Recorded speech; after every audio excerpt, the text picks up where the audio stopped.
Bueno, ¿quieren comenzar?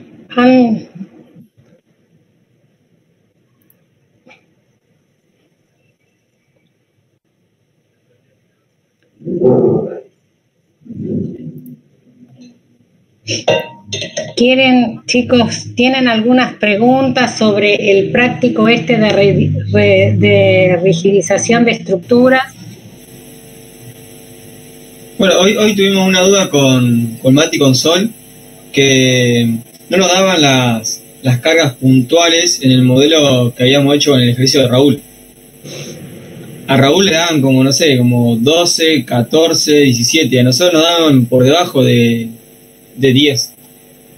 Pero después llegamos a la conclusión que en las cargas puntuales estaban las fuerzas de Barlovento creo que es, y Sotavento. ¿Está bien eso, Raúl? Sí, yo justo le contesté a uno o dos, a Matías seguro, que por ahí vieron, y también alguien preguntó por qué se cargaba con la primera columna y no con la segunda, porque eso en realidad habíamos hablado que es lo mismo, la resultante termina siendo lo mismo, porque si ustedes suman, digamos, a un nivel Z cualquiera, ¿no? Suman la presión que les da Barlovento y la de Sotavento, que tiene distintos signos, pero el signo, ¿se acuerdan que tiene que ver con si la presión entra o sale de nuestra estructura?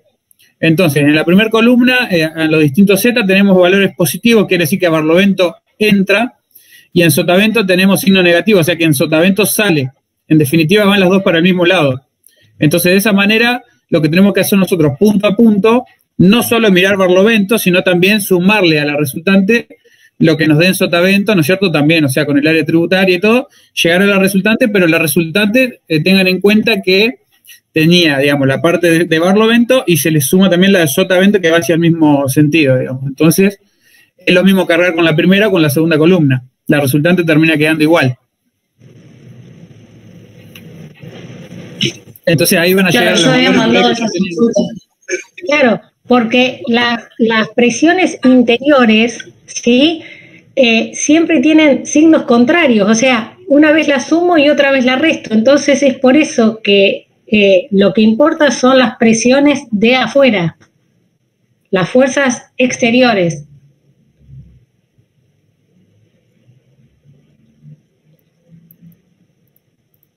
No sé si cuando sacaron las resultantes sí les empezaron a quedar los valores que yo tenía en el modelo que les pasé. Seguramente sí. Sí, yo te había consultado hoy también y sumándole la presión a Sotavento daba lo mismo. Claro. Entonces ahí es indistinto cargar con la primera o la segunda columna, que esa también fue una pregunta que habían hecho de por qué se cargaba con la primera columna cuando eran valores menores de presión, pero en realidad la resultante queda igual con la primera o la segunda. Segunda. Claro, yo había visto el gráfico y pensé que esas ya eran las presiones que se usaban en el modelo. Como todavía no había visto el modelo, por eso pregunté. Claro.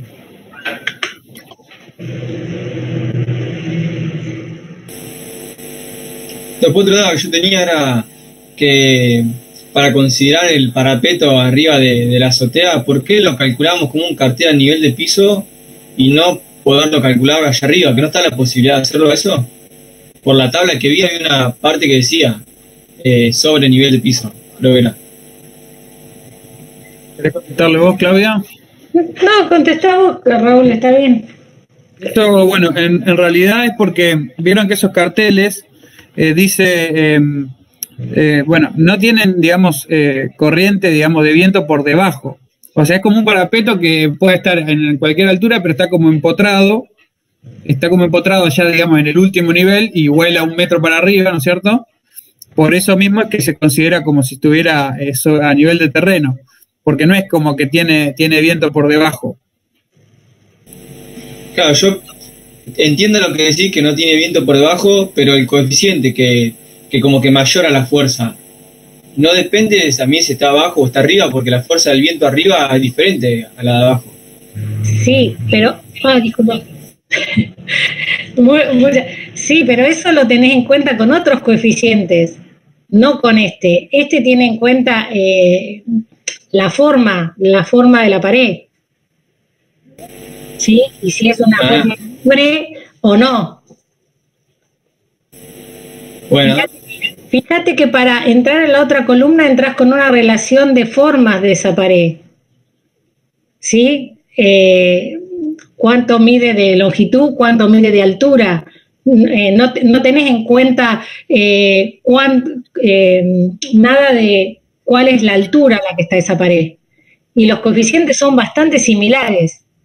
Acá lo que es lo que dice Raúl, lo que tendrías que tener en cuenta es, hay posibilidad de que exista un flujo de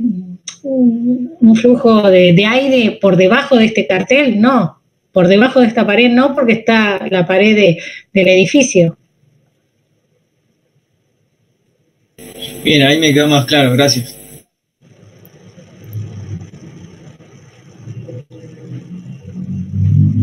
¿Qué más había? A ver. ¿Algo más, chicos? Yo tenía una consulta. La carga de viento que sacamos para la cubierta, ¿esa la vamos a usar en algún momento? ¿Hay que usarla para diseñar la cubierta o algo? Esa va cargada en la cubierta.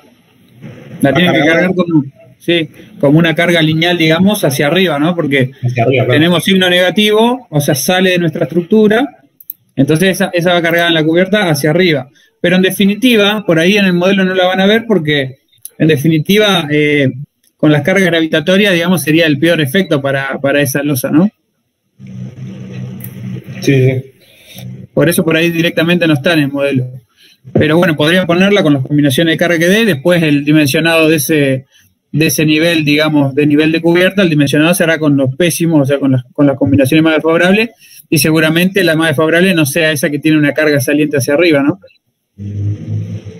Pero bueno, no estaría mal, digamos, contemplarla en el modelo y de última descartar la combinación pésima, que esa no va a ser, digamos.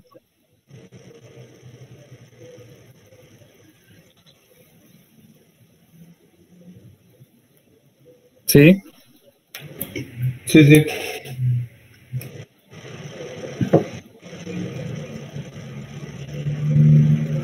Otra cosa por ahí más general, que sé que por ahí los chicos que me han preguntado, yo por ahí ya a algunos le aclaré y lo habían tenido en cuenta justamente los que me habían consultado, es que yo ahora recuerdo que durante la clase que hacíamos el modelo, que veíamos el modelo, no les comenté, pero es importantísimo que definan el módulo de elasticidad o que definan las propiedades del material, porque por defecto en el programa viene todo lo que es cargado para acero.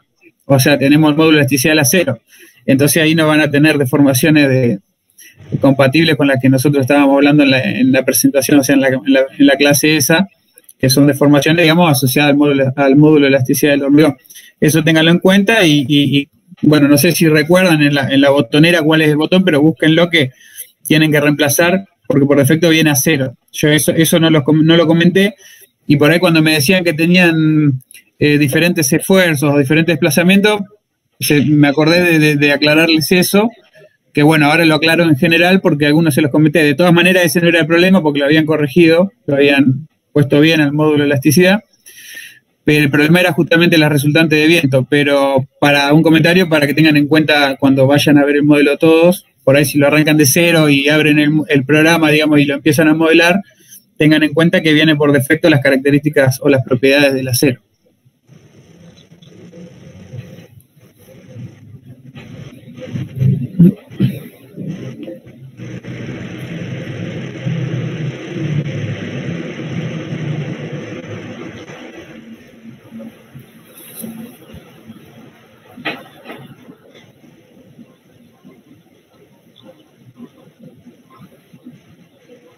Chicos, ¿tienen alguna otra duda de esto?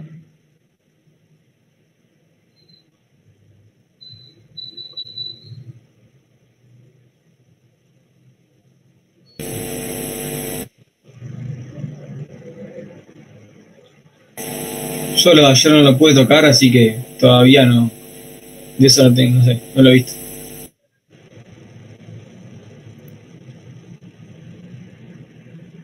Bueno, lo que yo les aconsejo es que traten de ir llevando la materia bastante al día, porque esta materia es una materia que como hormigón 1 lleva tiempo hacerla, y después a último momento no se puede estudiar todo junto. Como que vayan haciendo los prácticos a medida que van pasando. Pero sí, sé que es muy pronto ahora. Bueno, no sé si nadie tiene dudas de esto o alguna duda.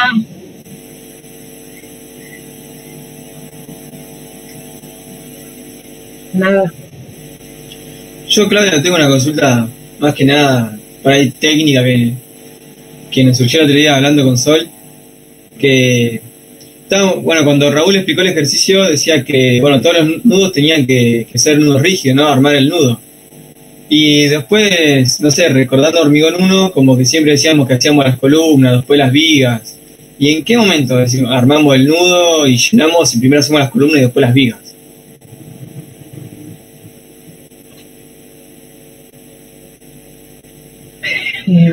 No sé si fue claro con la pregunta, pero me surgió esa duda. Como que hablaron de pórticos, no sé. Yo les comentaba cuando empezamos a hacer el modelo que digamos, las vinculaciones interiores, es decir, las que no son una vinculación exterior, por ejemplo, lo que sería una llegada a una fundación, que sería una vinculación exterior, todas las vinculaciones interiores entre barras en el modelo de pórtico, por defecto en el programa vienen, digamos, empotrado, o sea, son todos empotramientos, uniones rígidas, entre barras internas, ¿no es cierto? Por ejemplo, entre una columna y una viga. Entonces, eso también obviamente hace que, por ejemplo, una viga, ¿no es cierto? Nosotros teníamos 3 tramos de 6 metros en el ejercicio. Entonces, nosotros, si hiciéramos un cálculo de una viga continua, imagínense que aislamos una viga de ese pórtico, nosotros en la llegada del último tramo de viga a la última columna de borde, nosotros por defecto, si hiciéramos un modelito aislado de viga, ahí tendríamos momento 0 si no lo hiciéramos, ¿no? Pero por defecto, ¿no es cierto? En el programa que estamos usando, en el modelito que hicimos, todas las vinculaciones internas entre barras son empotramientos, o sea, son uniones rígidas. Por eso es que aparece un momento de apoyo, si se quiere, por más que sea una llegada de una viga a una columna de borde. Entonces, digamos, lo que hay que hacer, como se hizo en hormigón 1, con los esfuerzos que tenemos ahí, tenemos un momento de apoyo, digamos, en esa llegada de la viga a la última columna, entonces se debe armar en consecuencia. Salvo que ustedes, por ejemplo, en el modelo pongan, ¿se acuerdan que vimos las diferentes opciones de vinculaciones internas entre barras y teníamos empotrado,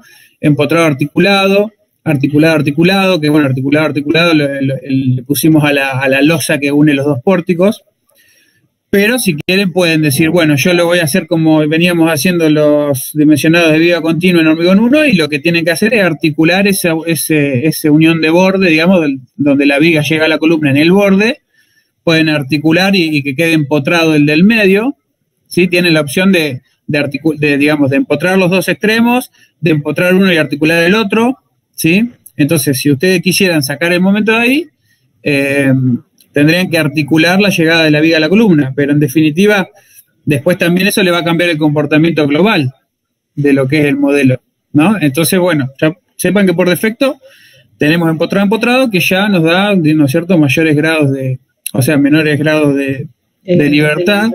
Entonces ya es otro comportamiento global, que por ahí estaría bueno como ejercicio, si ustedes quieren, empezar a articular. O sea, no está limitado el ejercicio a lo que es, puntualmente a cómo está hecho. Hay varias oportunidades, ¿no es cierto?, de articular extremos o lo que sea. Y después eso tendrán que ver ustedes por ahí. Un buen parámetro sería analizar el desplazamiento horizontal máximo arriba y ver qué pasa si modifican, por ejemplo, esa unión, ¿no es cierto?, de la llegada de las vigas de borde a las columnas de borde.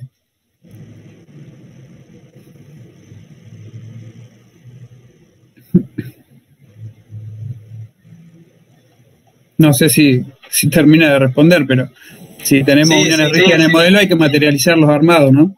Claro, eso es lo muy importante. Que si uno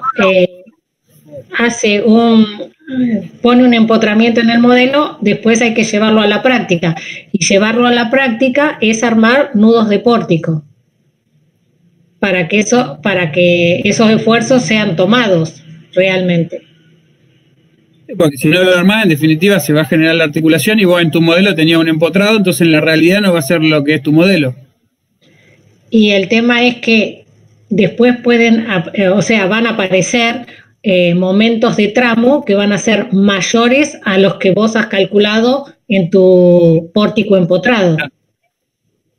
Y ahí tenés el problema, no vas a tener el problema en el apoyo, lo vas a tener en el tramo.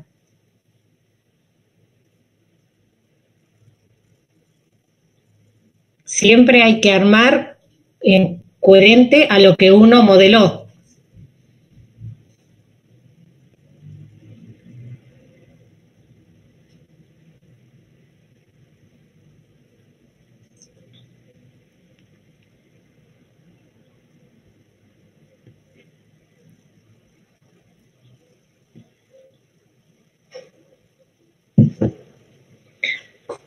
¿Alguna otra cosa de esto, chicos?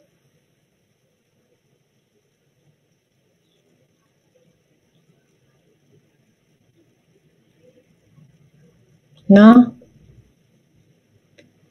Sol, vos que habías mandado preguntas, creo que están contestadas, ¿no? Las preguntas estas que habías hecho en el Word, ¿o quedó alguna sin contestar? Sí, creo que quedaba una sobre el coeficiente KD era más sobre el reglamento, porque no llegué a modelarlo, entonces no pude ver otra cosa que no sea eso. Era sobre por qué no aplicábamos el coeficiente KD, y la otra era cuando calculábamos el coeficiente CP para paredes a sotaventos y qué pasaba si teníamos dos coeficientes, con qué nos quedábamos. Sí. Bueno, no sé si querés que le conteste yo, Claudia. Sí, Raúl, contestá. La primera, viste que es en cuanto al KD, acá estoy abriendo el Word con las consultas, que dice, el KD solo se aplica para los casos de combinaciones de carga. O sea, es un coeficiente de minoración el KD, creo que andaba en 0,85.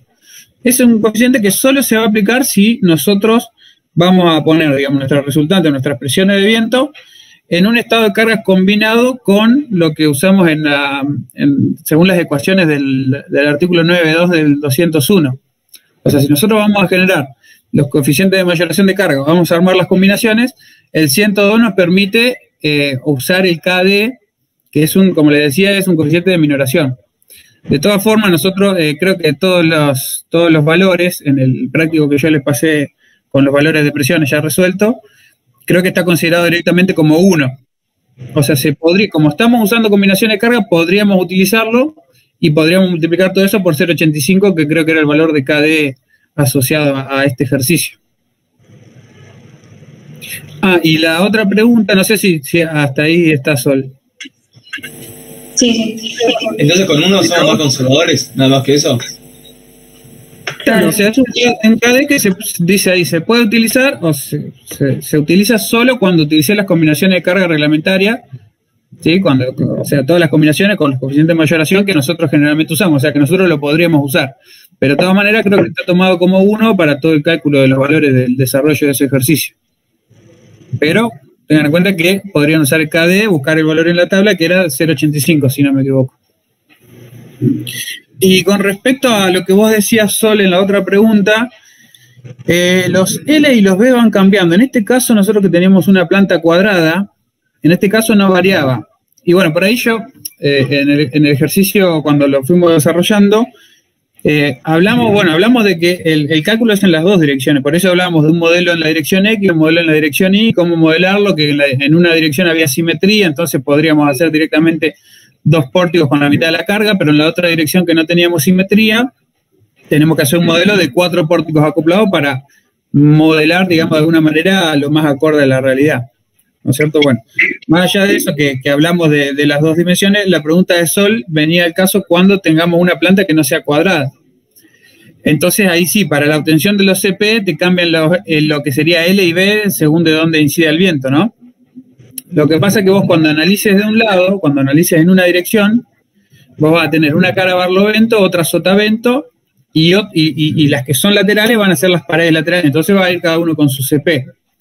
Cuando vos cambies el análisis, o sea, lo hagas en el otro sentido, las paredes barlovento y sotavento, que eran para vos en el primer caso de la primera dirección, cuando vos cambies la dirección del viento, ¿no es cierto?, en el sentido ortogonal, en la otra dirección, lo que era barlovento y sotavento para tu primer caso de análisis, ahora van a ser las paredes laterales. Entonces vas cambiando los CP en función de lo que tengas que ir calculando. Lo que eran paredes laterales en el primer caso de dirección del viento, en el segundo caso van a ser barlovento y sotavento. Claro, sería hacer el análisis en las distintas direcciones. Claro, y tenés que considerar los CP que correspondan. Bien. Es decir, para una dirección vas a tener determinados CPs y cuando te cambies de dirección vas a tener otro CP y siempre tenés que respetar los que correspondan con tu análisis en la dirección que estés haciendo.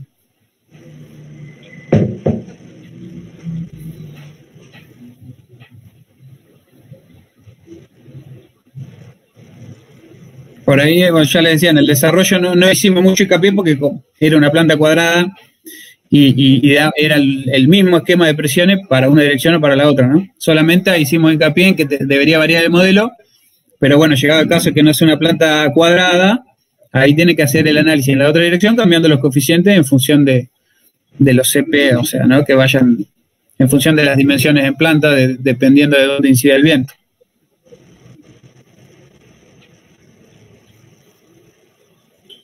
Les quedaría, digamos, otra tabla más de como la que teníamos nosotros resuelta en cuanto a las presiones.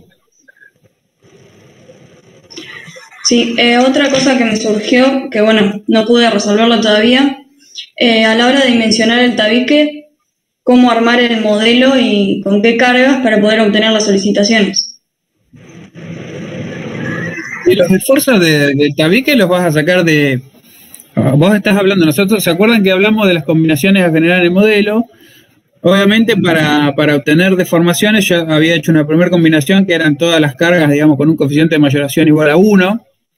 Entonces eso sería asociado a un análisis en servicio, del cual ahí vamos a obtener deformaciones, pero después lo que hicimos fue las combinaciones del 9.2, las que venimos haciendo siempre de hormigón 1, para obtener los esfuerzos últimos, digamos, ¿no?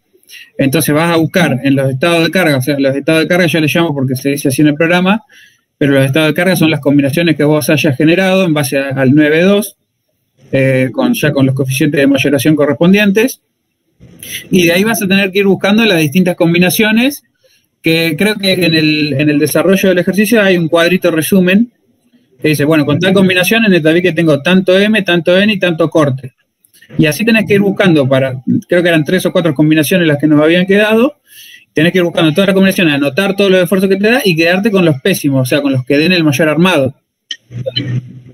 Sí, pero no me daba cuenta cómo determinar la carga de peso propio y eso, o cómo tenía que armar el modelo.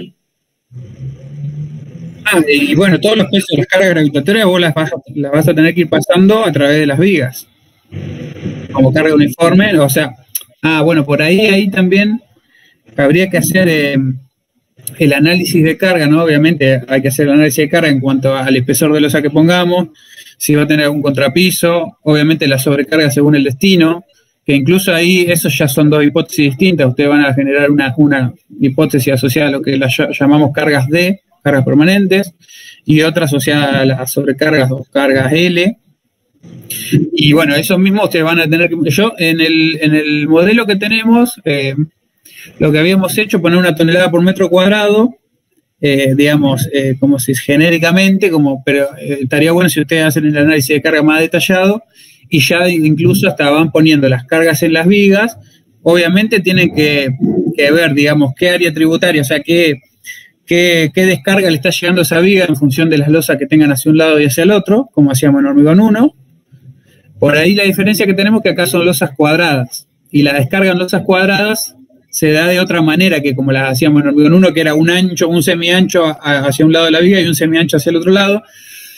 Podrían hacerlo conservadoramente de esa manera, porque todavía no hemos avanzado en lo que sería el análisis en losas cruzadas, pero bueno, en losas cruzadas, cuando generalmente, en este caso particularmente, que son losas cuadradas de 6 por 6 metros, lo que se hace pasa como, digamos, un triángulo. Imagínense, de los que serían los extremos de la viga, trazan dos líneas a 45 grados que se unan en el centro de la losa, ¿sí? Entonces, como tiene 4 vigas alrededor de la losa, cada triángulo de esos va a descargar a un lado de las vigas, ¿no es cierto? A cada una de las vigas que está a cada uno de los 4 lados de esa losa cuadrada. Pero bueno, conservadoramente, para hacer ese análisis de carga, para poder cargar las vigas, podrían considerar como en hormigón 1, sepan que van a tener mayores cargas, pero que la descarga en una losa cruzada ya la vamos a ver. Por ahí yo no hice hincapié en eso porque tal vez podrían tomarlo, digamos, conservadoramente como hacíamos en hormigón 1, y ya cuando veamos el siguiente práctico que es de losas cruzadas ya van a ver cómo se hace la descarga, o sea, qué porción descarga de la losa a cada viga en función de sus relaciones. Cuando es una losa cuadrada, como les decía, prácticamente va a ser un cuarto de la descarga de la losa para cada viga, ¿no? Pero bueno, no sé, Sol, si queda claro cómo podés cargar las vigas. Sí. Entonces, también el tabique forma parte como si fuese una viga para que descargue también la losa en el tabique. Mira, nosotros en el modelo, ¿te acordás que habíamos puesto una barra vertical en el modelo a la cual le dábamos la sección del tabique? Y vos a esa barra vertical que modela el tabique, digamos, modela el eje del tabique, a vos ahí te están llegando, en realidad en tu modelo te están llegando 2 vigas de 9 metros a cada lado, porque en realidad nosotros modelamos el eje. Por ahí, digamos, algún modelo más específico ya te puede modelar, digamos, lo que es el espesor del tabique como un elemento tipo tabique y no como un elemento tipo barra como lo hemos usado nosotros. O sea, seguramente en algún otro tipo de software o en algún modelo que puedan tener alcance, pueden desarrollar algún modelo, o sea, algún elemento tipo superficial, y entonces ahí sí vos modelás superficialmente el tabique y las vigas te llegan de 6 metros hasta cada borde, ¿me entendés?, del tabique. Nosotros ahora tenemos 2 vigas de 9 metros que llegan hasta el eje del tabique. Entonces ahí en realidad vos tenés una viga de 9 metros que en la realidad va a ser de 6 metros y va a llegar hasta el tabique. Pero para lo que es la descarga no sería mayor problema, para lo que es poner las cargas gravitatorias y hacer el análisis. Por ahí no va a ser del todo certero la distribución de fuerzas en esa viga, pero de todas maneras para hacer un modelo global y interpretar esfuerzos en el tabique, el modelo de barras sirve, digamos. ¿Sí? Bueno, ahí Mati había escrito al chat.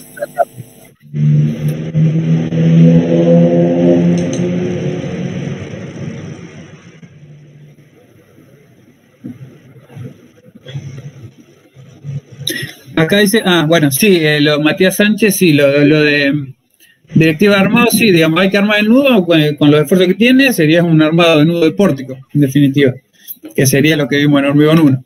Y lo del espesor de losa, yo no sé, Matías, si vos sacaste los espesores de losa con las tablas de losas unidireccionales, Creo que sí. Por eso da ese espesor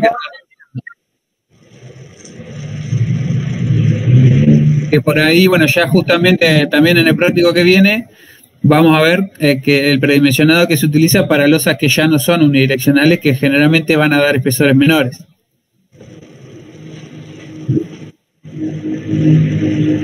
No sé, Matías, si estás escuchando.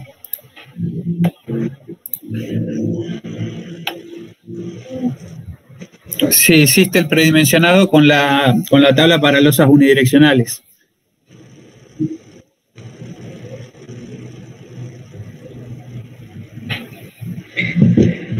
Por lo que recuerdo, más o menos para predimensionar sería la luz de losa dividido 40, 39, 40, eso es el espesor para una losa bidireccional. Pero si quieren hacer un predimensionado más exacto, pueden fijarse en el capítulo 9 del reglamento, que está también las tablas para losas bidireccionales. Claro, andaría en 15 centímetros en vez de 19. 15 centímetros, sí. Bueno, yo no hice mayor hincapié en eso porque es lo que se viene en el próximo práctico. Por ahí, haber hablado un poco de la descarga de las losas, como un anticipo, digamos, a lo que se viene, pero en definitiva, digamos, ya que no lo hemos visto todavía, pueden hacer el análisis de carga como si fuera una viga, una losa unidireccional, y de todas maneras van a estar siendo conservadores.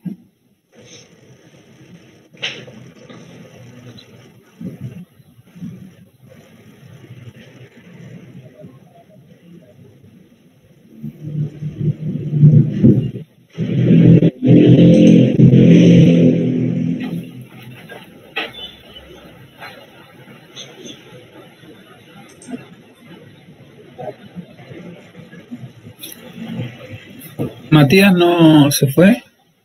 Acá está.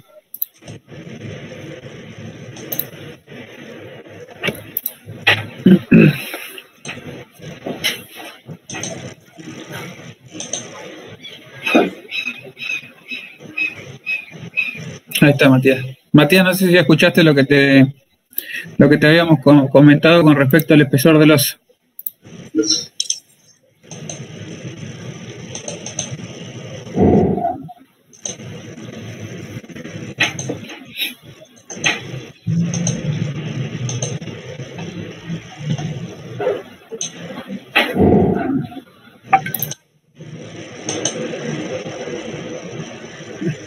Dice que solo de cruzada, bueno, en cruzada más o menos te daría unos 15 centímetros.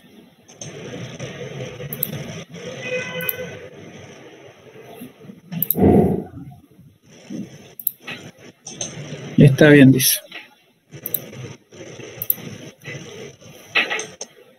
Bueno, no sé si hay alguna otra duda.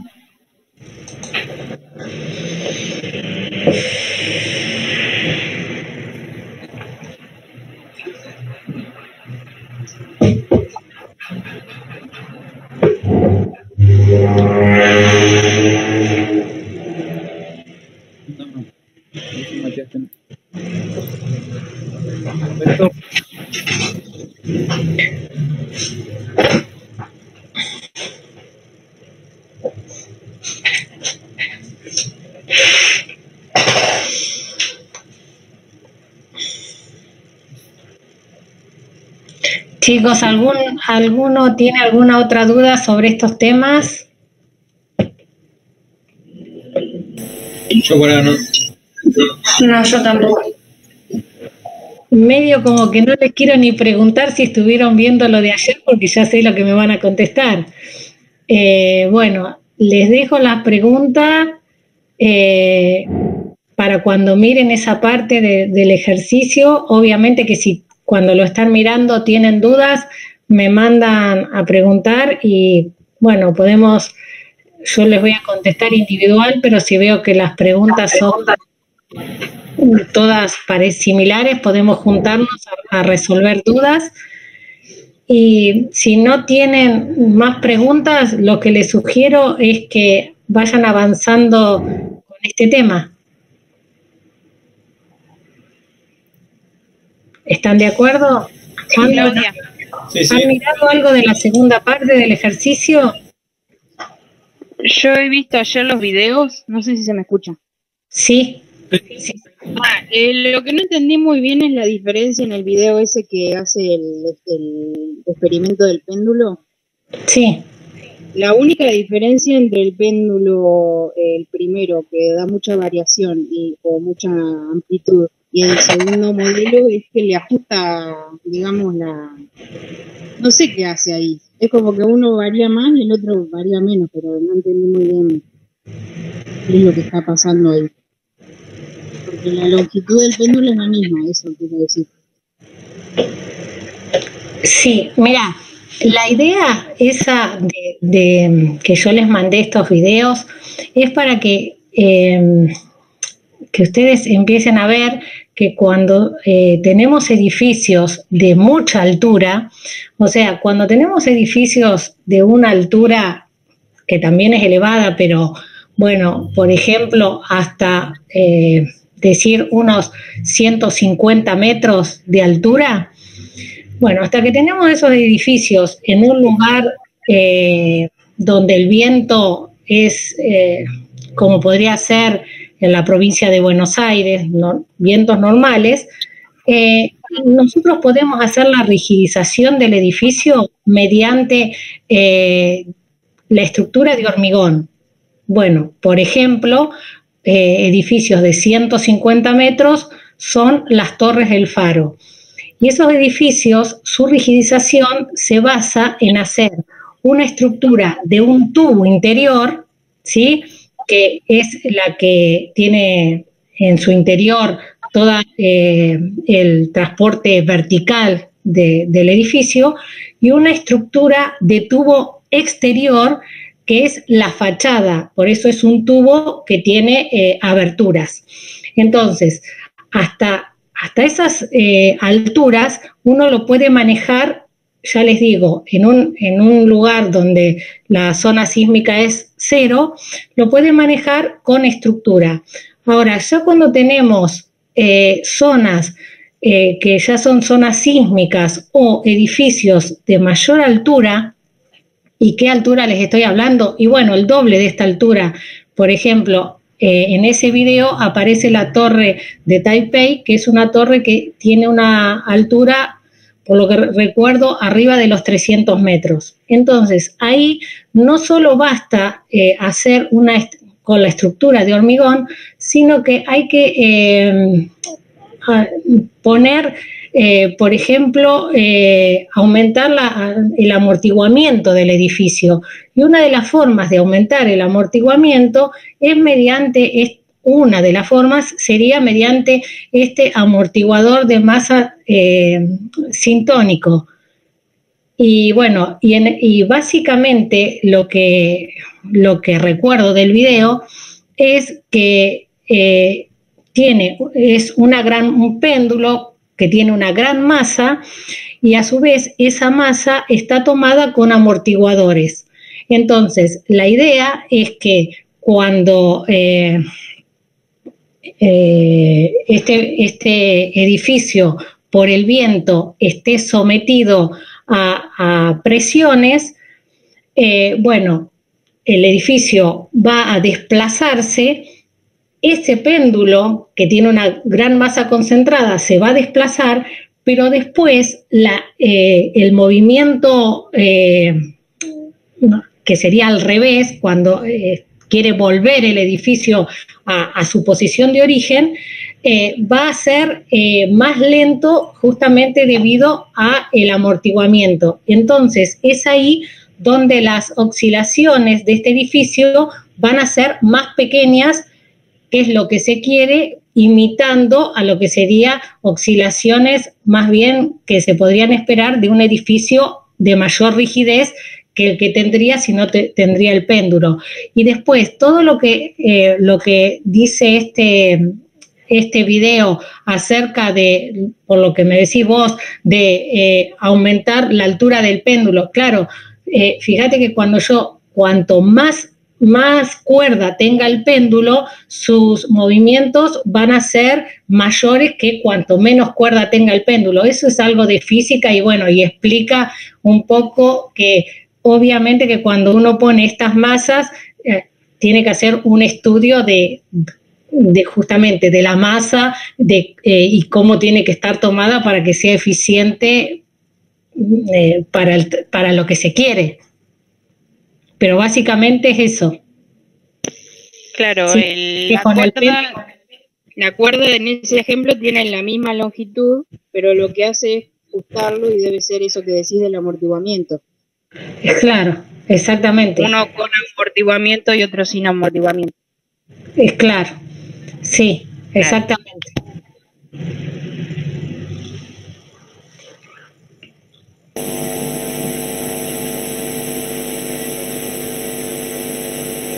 Y un poco, no sé quién está haciendo la pregunta, Paula. Un poco, esto, si vos, para tener más idea, si vos lo relacionás con el primer video, ese donde explican los periodos de acuerdo a las alturas del edificio, fíjate que cuando hacen o sea, cuando mueven la madera con un periodo similar al de las estructuras esas altas, que una está amortiguada, fíjate que ese desplazamiento es muy chiquito con respecto a la que no tiene el amortiguamiento. Eso básicamente es lo que se logra con el péndulo, lo que se quiere lograr con el péndulo. Claro, claro.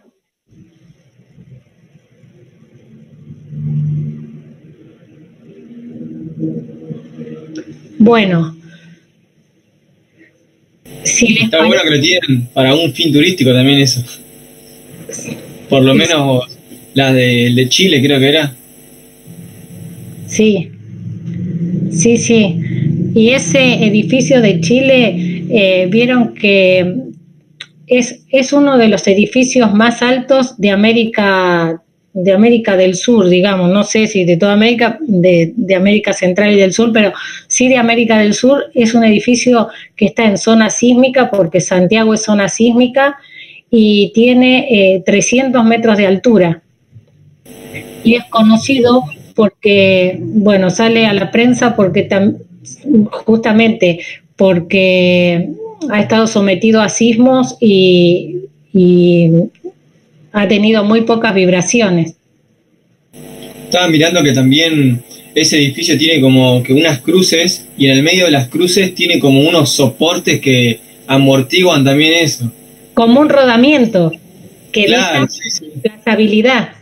Sí. Puede ser muchas formas de que la estructura esté amortiguada con respecto a las vibraciones. Y esa es otra forma. Está muy bueno ese edificio. No sé si vieron que hay videos de simulación de cómo actúa cuando está amortiguado y cómo actuaría sin el amortiguamiento. No, ese lo vi, pero vi que estaba. Yo después les voy a pasar una dirección que está muy bueno para verlo. Pero ya les digo, es un edificio de 300 metros y en zona sísmica.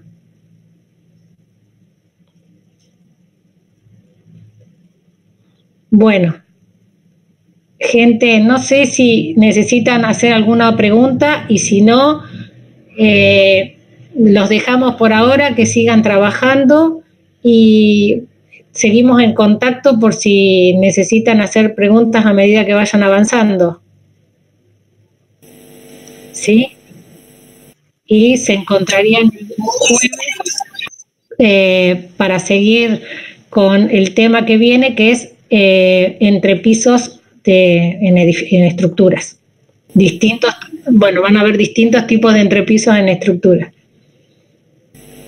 Bueno, gracias. No, por favor. Listo. Gracias. Bueno, Chao, gracias. hasta luego. Chao, nos vemos. Hasta luego, chicos.